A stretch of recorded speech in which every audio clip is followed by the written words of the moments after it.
Mate, the team made it for you guys and for Mob. Oh yeah, that's sick. Yes, sir. Mate made it. You made it? Yeah. Okay, appreciate it. And the team made it. Yeah, I agreed. JB fit in part 2. Yeah, did the blue. He had the idea is. Nah, this is sick. Yeah, let me hold it for you. Thank you. Yeah. Let's get. That's cool. Let's do it. Look how quickly you made that thing.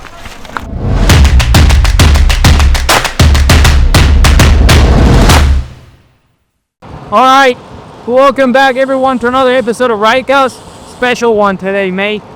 Boys, fresh off Tampa. Yeah, how we doing, boys? Good. We're good. Really good. Ready for a hard ride? Hard ride now, weekend. Let's go. Yeah. No, that's good. It was not a bad weekend, obviously. Malcolm making some history. Yep. Justin just looking from the outside in, but it's coming around for you. It's coming around slowly but surely. What is really cool is I know how close you guys are during the week. So you're all capable. It's all just putting it together on the race day. That's right. So, yeah. Now, let's talk about 2025 so far. How's the season been for you guys? Obviously, Saturday was massive, but what's your take, mate, on 2025 so far? Because up until Tampa, things were looking a little... Yeah. No, it was rough. I mean, I think we had a hard time on the West Coast. I think going to the West Coast, we were looking good. And things were just not panning out. I mean, Justin didn't start off too badly in Anaheim. I think Malcolm was in a good place, but then that crash in the heat race set him back. And honestly, since then, I mean, each guy's kind of had some issues. Either, you know, we both struggle, I feel, with starts. That puts you in a difficult position. So it's been tough, and I don't feel the guys have shown, you know, what they're capable of. But that's racing, and we're back on the East Coast now. Malcolm's kind of shown the way that's possible, and I'm hoping it amps the whole group, and we can carry on. Hey, now, Mark, you can talk to us about how is Saturday, man? Are they sunk in yet? Yeah, I mean, it started to sink in pretty much Sunday night. When you finally get it, it takes you back all the way from, like, you know, when I won my championship on 250 class. Like, it didn't really sink in until, you know, days later, and you're like, wow, like, I can't believe I did it. And of course, like, your phone, all your friends and family, they're just reminding you, like, you know, so you're just replaying that night, that moment, that special moment in your head. So it's a cool feeling, and, you know, I'm finally happy to join the club, but also at the same time, you know, like, my teammate right here, Justin, he's got it done before, so he knows exactly what it feels like. First one was 2019, baby. What was your first seat? I was trying to do some video, but it showed 29. Yeah, I want. Yeah, I think 29. See. I always look at, he was always the king of Anaheim. Well, no, I had my 450 win. My first one was Muscle Milk Honda. Yeah. Phoenix. I think it was Phoenix. Phoenix. Can you talk to the RV was cut into the back and was on me at the end. Oh, really? Yeah. Okay. I don't know if you remember Saturday, mate. Oh, the crowd was insane on Saturday. Obviously, local guy they know, and very impressive. Did you hear the crowds like every time you went by? Oh yeah. I mean, pretty much that after I jumped the big stadium triple, and then that whole rhythm section down that whole line, and then of course through the whoops. I mean, there's parts where I couldn't hear my own motorcycle, so it was loud. It was pretty sick just to have that vibe, right? And I don't know, like, it's just a special moment. I'm sure, you know, obviously I was tripping out riding the motorcycle, but I mean, you guys hang out with me all the time, you know. and like Aldon, Alfie, you guys know, like imagine you sitting in that stands, like that's a whole different, you could feel the vibe, The vibe from the stand, every time you went through, like, and you're closing on chase, like people were just getting amped and amped. They're already happy you're like gonna make the podium. Once I got into second, right, and I was kind of like, I just had a really good pace going in. I almost like felt that, like, yeah, I could just be happy with second. Everybody would be happy for you, good rebound. But I almost kind of felt like I was in a position where I already had such a good pace going. And as a rider, like when you start to try to change that to accept just second, like I don't know how I would have felt if I would have got on that podium and just backed her down, and just been like, oh, well, congrats, you got second, knowing that I probably had more on the table. Malcolm was in the groove. He was doing the rhythm before the whoops and carrying like obnoxious speed into the whoops and absolutely crushing them. And then through the sand, he had a good flow. Like the dude in practice, like he thought he didn't even know how to ride sand. And then in the main event, he looked like Superman. It honestly, like I watched the race back and I was just like, because everyone was like, wait till you see Mal how he rode. And I watched it back and I was like, guys, those are those nights where you get that, everything's clicking, Yeah. he's hitting his marks, and nothing will stop him. Yeah. He just did it. And what JB spoke on, like when you, as a rider, we all have gone through it. Like when you're feeling it, like, and when you're connected with the track, like, No bitter feeling. yeah, you feel like you're unstoppable. And we all have that moment. One with the track. As an athlete, I think it's hard to train on a group of people. I think because the group has to have a good vibe, I feel like, and everyone has to want the same benefits for each other. Was it hard for you at first when you first joined the factory to get together with a group? And obviously, yes, moto is an individual sport, but I think you can work as a team and improve and push each other. So when you first joined the group, was it tough for you to like train with people? No, because I mean, it's kind of like that's something that you accept, right? Like, going down that line that, look, I've always been the type of person where, like, I don't ever ride that well by myself. I always felt like I needed somebody to train with me and kind of learn something off of, even when, like, and to me, I learn more on my worst days than I do on my best days, right? And I always like felt like, yeah, like the competition, like riding with Barcia, AP, Art Hampshire and stuff like that. I mean, these are guys that, have won races and multiple podiums and stuff. So like, it's only going to make you better, right? And that's kind of how, like, at least for me, like, that's how I picture myself, is like just try to learn something from those guys, like good or bad, it doesn't matter. But like, every time that we go out here and we spar with each other, we're learning something from each other, right? And I also believe it makes us better. So that's just kind of like my 2 cents on it. I know before the sparring sessions, you guys, I feel like all of us have. At some point, like, I feel like every rider has gotten into it with each other. No, it's really cool, man. but how's it been for you, JB, going into the group? It's been awesome. Like, I got the call, that I have an opportunity to come here. And I know the boys that been here for years, like, they have to, like, kind of approve it. Like, hey, we're going to maybe let Borka come and riding.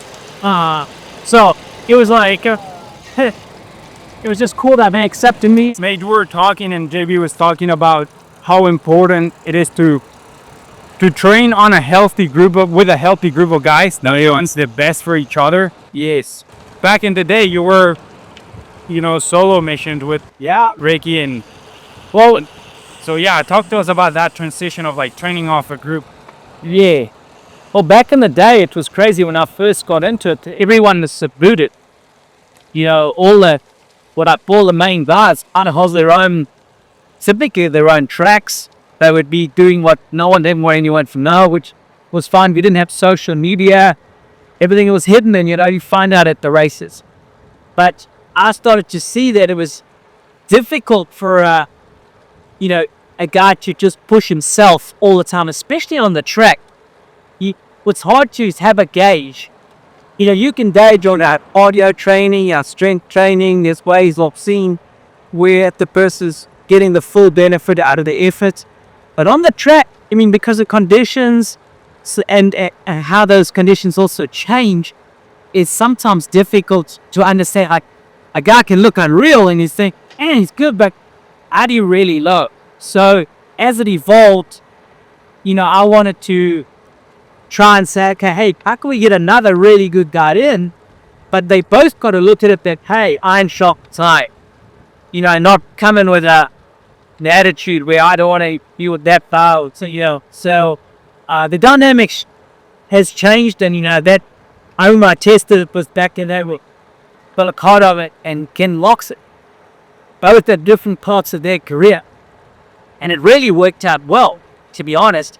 But that was the start of, okay, hey, let's put this together because it's gonna help. To me, it's turning into like, if you go into MMA or boxing, they have like their own camps, and the spar sessions is what matters the most. So no, I think that's good, but there's got to be a sense of respect for each other, which that is very individual. It's so nice. The group I have now, they all respect each other and they all push each other, but they also know I'm their basic, and may the best man win, but I'm there to win, and they're all capable. I mean, now each one of them is all won races. it's been so nice that you guys keep each other accountable and push each other. We all share that moment kind of together because we all train together. What it was the most impressive, I think, was you guys came back from the West Coast. Results-wise, were not the best, but No, the vibe was there and the motivation was there. we're all so hungry still, and to see Mel do it this weekend just proves that.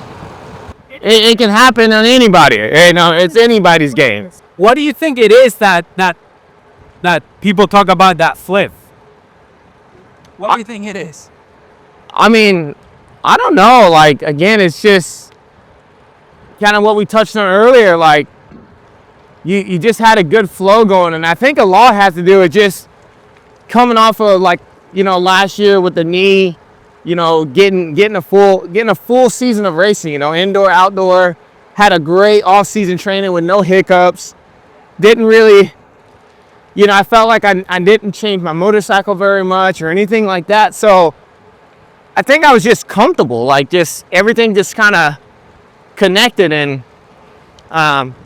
you just have a good flow. And that's one thing that Aldon always tells us about. Like, the more frustrated you get out there on the track, the worse you're going to be. You start exerting energy that you don't need to, and you don't ride the bike the way it needs to be, shifting the right gears in the whoops.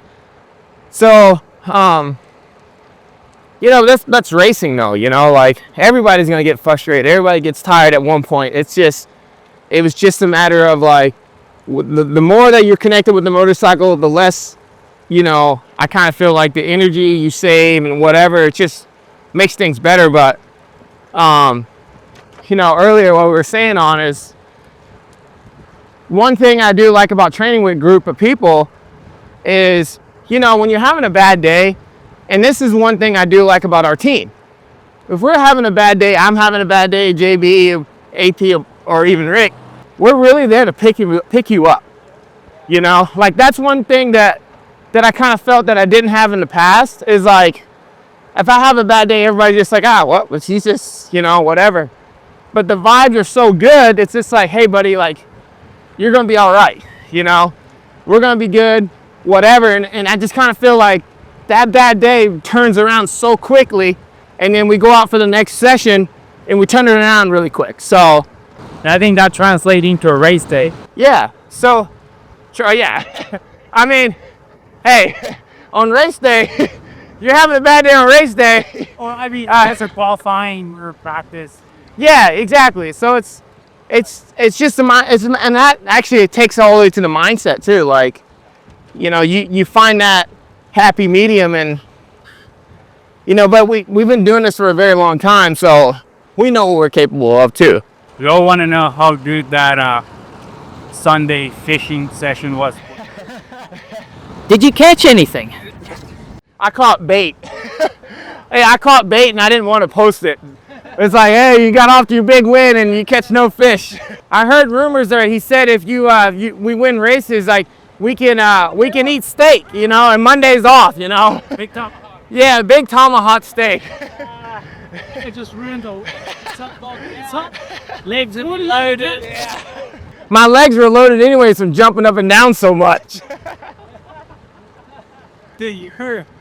Like after, did you had a moment to take a breather because it was? I was so out of breath. I sweat more. I felt like I was more tired, just screaming and doing all that. I'm like, ugh, gotta catch my breath. But it was worth it. It was awesome. You know, again, the first win. That's something that you'll never forget. So now from here, it's all the weights off your shoulders, and let's just try to go get another opportunity for all of us again. Well, and the thing is I look at too is what separated you, and even Justin touched on that earlier, is you started off really well in qualifying. You were really good in the ropes. That was a separator. That was an area where if you knew what you were doing and you had it together, you could pass people, you know. Not to say, I mean, you had to do early passes in other areas which showed that the flow was really, really good. So I think in each one of you now, as I say, you've won races, so you know you're capable of it. And you guys know each other for a while, right? Like when you were, no, you, me, with your training. oh yeah, Hey, Melchi. Yeah, Mouchie! It's not Malcolm. You get it right. And I remember little Melchi when I was with James, and he would be messing around and little cars, but he also, when I used to watch him ride, and I remember going to the Loretta's with your brother to watch, and you always had the dang talent and ability. I always wondered if he was like kind of serious. But actually, as I've got to know Malcolm, he is serious, but he's got a very happy demeanor. That's who he is. You know, where James was a lot more of a serious demeanor. That's just who he was. So now that, like I said, I've got to know Malcolm, and it's actually good because to me he covers the spectrum where he's happy, he's positive, he doesn't let things really pull him down, which is important. But when he races, we see the capabilities and the talents it's there. So no, it's good to see. Yeah. nice, boys. Yeah. So, man, what's the Detroit up next? Yeah. Right. I heard it's going to be a little cold. It's gonna be a little cold, a lot of cold. Let's put it that way. Yeah. It's gonna be a culture shock going from this hot humidity sweating to we're gonna have to make you soap sweat up there. 20 something degrees. Yeah. Warm-ups will be important. We did. Yeah, but it is hard to comprehend how you can go from one weekend to the next, but that's such radically different conditions. Look, obviously, thank God that's a closed stadium, but still. Well, we were just talking about that on Rick. Yeah, we were just talking about that earlier. It's like taking the Miami Dolphins to the Buffalo Bills. Right. And if that was an open stadium, I said it earlier. I said don't ask me to perform because a Florida boy is not gonna do good in 28-degree weather. I don't care how much you warm up. True, like, yeah. But it is different too. Those kind of stadiums, because they kind of heated, obviously, the air gets a little dry. It's different. There's a lot more of, to me, the gas and smoke and stuff inside there that gets stuck. So it creates another challenge where it's not that easy on the body. So I was talking about a challenge. Like, obviously, I have been to a few races, and now being there at Tampa, I think Moto has to be the busiest professional athlete on the actual race day. Like, you guys are there with the fans, and which is amazing. But you guys put a lot of energy out before the first gate drop. Has it been tough to like handle that, or it's just part of it? I'll let JB answer that one. You talking to people and like feeding off that energy, right? Oh, you try to feed off the energy, but at the same time, it is a lot of mental energy. And our sport is a lot of mental energy out on the track. Obviously, physical. We do physical. You build this engine, but also you ought to realize mental, like talking all day, like all stuff nonstop. So it is definitely draining, but also, dude, how lucky are we? How Yeah. awesome the fans come and see us. Like me and Mel, AP, like, I mean, I'm not trying to like stroke our ego, but we have really good fan base. AP, Cowboy, just, better, gnarly, dad dude, and me just kook, At least you've been well known for Bam Bam, and I was a bit nervous that because I like, man, I don't want you this. You know what I do? I think I came into the program and now I need to maybe spice it up again. I've been a little too nice, huh? Hey, spice it up over there. We're still teammates. You put yourself in the position of the speed being up front. Yeah. Well, We have a huge fan base, and it can be, I feel, for me, mentally, I don't feel like it's draining, but obviously you do need to be aware of your surroundings. It's an extremely busy day, and at the end of the day, the most important thing is that 20-minute main event. Correct. Such a good point. Like, maybe for you guys, it's a normal lifestyle, right? But do you ever like sit back and like look up how far have you come so far, and like what have you guys have achieved? Like, talking about just a moment ago, or you, young Mark, watching your brother James win, and now you're in that position. You're making history. You, JB, like we shoot you dream about those times. Like, do you guys ever sit down for a second and be like, dang, it's like this is good? Absolutely, and especially now that we're older veterans of the sport, but me and Malcolm raced them together since the early 2000s. So to look back at that, and just think about it, and now like where we are, like open ceremony, signing autographs, like been on factories, multiple like factory teams, like it's already accomplished. That's why we're still racing, because we're still extremely hungry. We can do it. Mount just proved it. yeah. Won in Tampa. Like that's what you want. That's what you strive for. And at least for me, I wouldn't still be racing if I, wasn't going after that podiums and wins. Yeah. Same for you, mate. Like, you're super thrilled to be in the podium Saturday, and to congratulate your guy. I guess those moments are special every time. Every time, because you never know when the next one is, to be honest, because the sport is so challenging. There's a lot of good riders out there, and there's a lot that has to be pieced together to get that. But I'm always so happy, like I said, when I see that, just for them, really. It's their time. A lot has gone into that. At the end of the day, they're the guys that are lining up and having to honestly finish it off right. And I never lose sight of that, But it's always, when they do well, you're proud, because, we're all in the trenches. We see what they have to do to get there. So it really is cool. It's special.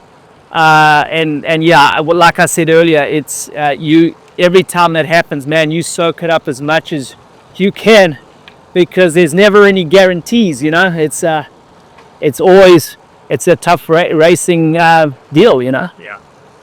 I was going through some questions yesterday, and the one that came out the most would be like, what would you be doing if you were not riding moto? I'm pretty sure everybody knows that answer. 100% fishing, right? I mean, it's kind of a funny thing, like, growing up, like, I didn't really like, I liked just to ride motorcycles, but I hated to go racing, right? Like, I didn't really care. Like, me being a professional motocross athlete was not anything I would have thought I was going to be. Like, it wasn't on the cards. It wasn't what I dreamed to be. And sure enough, like, I don't know, I got like older, started like around 16, 17, and something flipped, and I'm like, man, I have a lot of talent, and I've always been told that, but I just never really wanted to apply it, because that wasn't something I wanted to really be.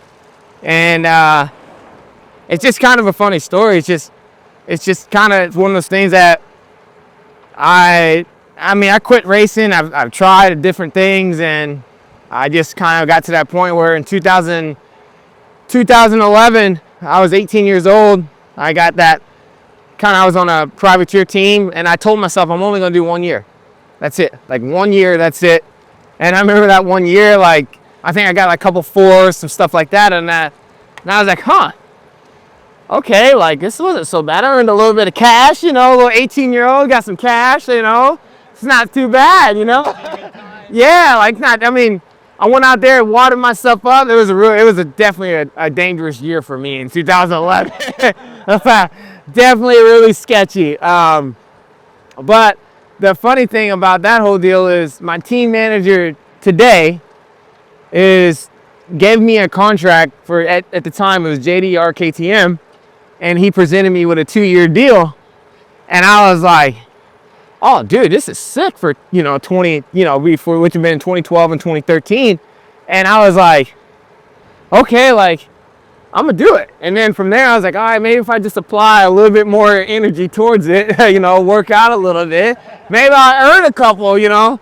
Maybe you want that new truck or that new bass boat, you can do it, you know. So yeah, it's just a crazy background story about that, and it's just amazing how far and what JB said on earlier, like, man, like we all been racing since we were kids, like, and it's kind of scary in a way that there's not very many of us left. And actually that's a really like blessed thing, because a lot of guys that I've raced against in the amateur world, where they're on 60s and 80s, they'll blow the doors off of us. And then we get to the big bike, they're nowhere to be found. Yeah. You know, and then when you get to the professional ranks, they just couldn't carry it over. And it's actually more of a awesome deal to be racing against the last few of your guys that you've been racing with your whole life. Like, I think that's the accomplishment alone, due to all the injuries and stuff that we all have gone through. And it's a pretty cool deal. It's a special moment for all of us. Very nice, man. When you touched on before that you didn't want to do it at first, was it because you saw what your brother went through, like the hard times, that kind of like pushed you back a bit, or it's just you didn't have them like the desire? Well, besides, yeah, seeing what he had to go through, but also the accomplishments that he did. I knew that, you know, it was kind of like, I knew I would never be able to accomplish half the stuff that he ever did. And I didn't want to even step into that. And because I wanted to walk my own path, right? You know, be who I was. I didn't want to be the serious guy and all that, like Aldon spoke on, just because that's not who I was. That's not who Malcolm was. And yeah, so I just kind of was like, I want to do my own thing. My dad was big into fishing, and I wanted to be fishing. Like, you know, I grew up watching Bill Dance fishing and stuff like that. Yeah, so that's what I wanted to be like, you know. And you know, who knows, like, here we are 20 years something later, and we're racing professional motocross, you know, finally want to race. So either way, I'm just glad to be where I'm at in my life, and I've made a lot of great friends and had a lot of great relationships in my sport, and I still get to do the best of both worlds. I still go fishing, you know. So if it wasn't for me twisting that throttle, I probably wouldn't have gotten that bass boat, right? Correct. What about you, JB? Oh boy. If I was racing airplanes, I don't know what had they been made. I like flying, so maybe flying some airplanes. I don't know if I trust you to be my pilot, though. Yeah. Imagine that. Can't have to be a fighter. Yeah. I just say, you're more the fighter pilot. Maybe not airline pilot. Yeah, definitely. I'll be taking off, everyone getting back. You'll be giving turbulence for no reason. But yeah, maybe flying some planes, man. I always like operating heavy equipment like excavators and dozers and stuff when I was a kid growing up, so could have been doing something like that. But yeah, that's about it. I didn't really, you know. I can picture mate managing a construction operation and Me just wrecking equipment. just bossing him out. I mean, you know, but I'd have to be like, you can't rev the dozer like that. Just stop it. It's got to flow. Yeah, but how it would happen is he and the excavator just keep saying, keep digging until you get water. Yeah, and then we'll just make ourselves a pond. Yeah, I know. Awesome, boys. Yep, man. I think it's been a a pleasant 20-minute, 25-minute ride. Yeah. Are you guys? What you guys take? I got 42 minutes, so I don't know what you're talking. Right. I didn't have a pit stop, so looks like we're still about 25. And yeah, thank you boys for joining on. I think we should do this like on a regular basis. We need AP and Rick over. Yeah, no. I think, look, I always say, it's got to fit in, this day, fit well, with where we're at. And I like it that we can come to an area too that we haven't got such a lot of traffic, and it's more mellow. And like I said, we can just do a recovery spin, which is mellow. Yeah, no, it's nice. And then chat and have a couple laughs and see where the boys are at. It's awesome. Yeah. Appreciate it, boys. For Take care. coming in, and best of luck Saturday. We'll be cheering on, and hopefully we can come back here soon with another one. Yeah. No win. Yes. Come on, boys. Let's keep it rolling. Let's go.